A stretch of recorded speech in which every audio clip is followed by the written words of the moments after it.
Strabismus एक आई condition है जिसमें दोनों आंखें एक डायरेक्शन में प्रॉपरली अलाइन नहीं होती। नॉर्मली जब हम लेफ्ट या राइट देखते हैं दोनों आईज एक साथ मूव करती हैं, बिल्कुल कार के व्हील्स की तरह। लेकिन स्ट्रैबिस्मस में एक आई सीधा देख रही होती है और दूसरी आई अंदर, बाहर, ऊपर या नीचे की तरफ टर्न हो सकती है। इसी वजह से लोग इसे कॉमनली क्रॉस्ड आई बोल देते हैं। ये सिर्फ कॉस्मेटिक प्रॉब्लम नहीं है बल्कि विजन डेवलपमेंट और ब्रेन कोऑर्डिनेशन से जुड़ी हुई कंडीशन है। स्ट्रैबिस्मस के डिफरेंट टाइप्स होते हैं जो आई के टर्न होने की डायरेक्शन पे डिपेंड करते हैं। जब आई अंदर की तरफ या नोज की तरफ टर्न करे उसे ईसोट्रोपिया कहते हैं। जब आई बाहर की तरफ जाए उसे एक्सोट्रोपिया बोला जाता है। अगर आई ऊपर शिफ्ट हो जाए तो हाइपरट्रोपिया और नीचे की तरफ हो तो हाइपोट्रोपिया कहते हैं। कुछ केसेस में आई कभी स्ट्रेट और कभी टर्न होती है जिसे इंटरमिटेंट स्ट्रैबिस्मस कहते हैं, जबकि कुछ केसेस में ये कांस्टेंट रहता है। छोटे बच्चों में स्ट्रैबिस्मस का अर्ली डिटेक्शन बहुत इंपॉर्टेंट है।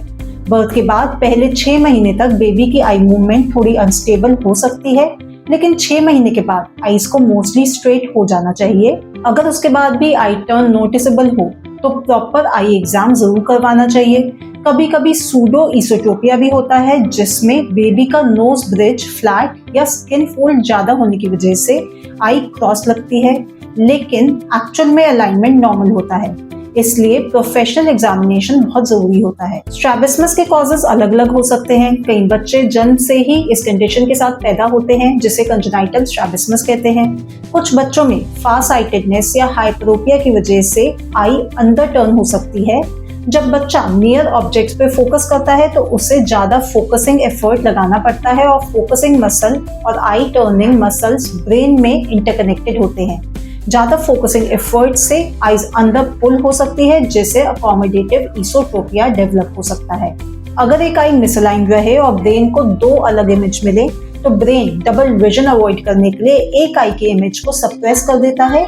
इस प्रोसेस को सप्रेशन कहते हैं। लॉन्ग टर्म में ये एम्ब्लायोपिया या लेजी आई डेवलप कर सकता है जिसमें एक आई का विजन प्रॉपर्ली डेवलप नहीं होता। एडल्ट में अगर सडनली स्ट्रैबिस्मस डेवलप हो तो यूजुअली डबल विजन होता है क्योंकि उनका ब्रेन दोनों आई के साथ यूज करने की आदत बना चुका होता है। एडल्ट्स में strabismus head injury, diabetes, high blood pressure, nerve damage, brain tumour या स्ट्रोक की वजह से भी हो सकता है।